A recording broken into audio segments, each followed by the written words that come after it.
Today, we're going to be exploring San Marcos, the mermaid capital of Texas. Doesn't look too great outside today, so we do have our G4Free umbrella and backpack here. Come along. This video is sponsored by G4Free, a brand dedicated to crafting high-quality sportswear and premium outdoor gear. We're huge fans of G4Free's umbrella because it's an automatic open and close, and it's also inverted so it doesn't get our car wet whenever we close it. We also use their duffel bags all the time when we travel and do day trips because they're big enough to carry everything, but also super lightweight. On our way out, we said goodbye to Finn, loaded everything up, and then hit the road. The goal for today is to find the 10 7-foot mermaid statues all over San Marcos, but I think they are mainly downtown at the square. So that's where we're headed first. We'll probably stop at a local San Marcos food spot, let you know how that is, and then also check out some of the walking paths along the river where a lot of people will float it in the summer. So unfortunately, the day is super dark and gray and it's supposed to rain, which is why we're bringing our umbrella with us. But we're also grateful because it's not really hot outside, which means exploring is going to be a lot more enjoyable. As we were driving around the square looking for a parking spot, we spotted one of the mermaids. So we parked right there and then got to go up and look at it. This mermaid is called O for a Muse of Fire, and it's painted with a thermochromic pigment that changes colors with the weather. Continuing our mermaid journey, we actually saw one driving into the square. So we decided to walk a little bit past it into a park, and we found the mermaid titled Before Us. This one celebrates the indigenous cultures of Native American folklore, and it has imagery used to depict the story of creation.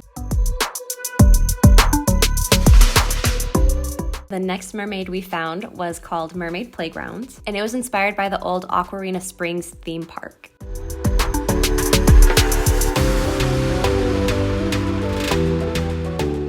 Fourth one we found is called Liquid Metal. It looks like a solid black mermaid, but once you approach it, you can see that it kind of acts like a mirror.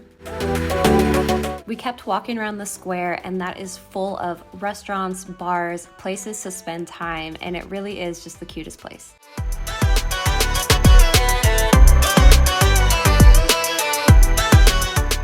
We thought we were out of luck with the mermaids, but then we actually ended up finding Ode to Ralph. Apparently Ralph was a swimming pig, and this artist decided to combine a mermaid with their fantasy version of Ralph. One really cool feature of San Marcos is the rivers that flow through the city. During the summer, there's more than 1,000 tubes floating their rivers per day. While it was too cold and started drizzling for us to get in the water, we found this really cool place that has 3 chutes that go down. We think it's for tubes when they're coming in the summer. San Marcos is really big on combining their city with nature, and we loved that there were all these hiking paths around the river and a lot of parks as well. After all the walking around and finding 5 mermaids, we decided it was time for us to stop and get some food. We're eating some charcuterie. And we decided to check out Patio Dulcetto. It's a wine lounge in downtown San Marcos. The restaurant itself was super cute, and while the view wasn't anything spectacular, the food was amazing and the drinks were great.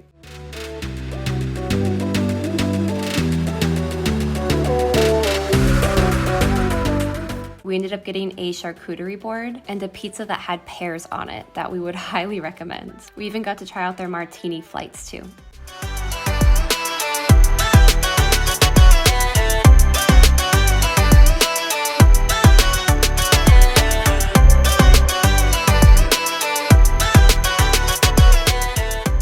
We know that San Marcos is a highlight during the summer, but we found that it was still just as enjoyable in the winter.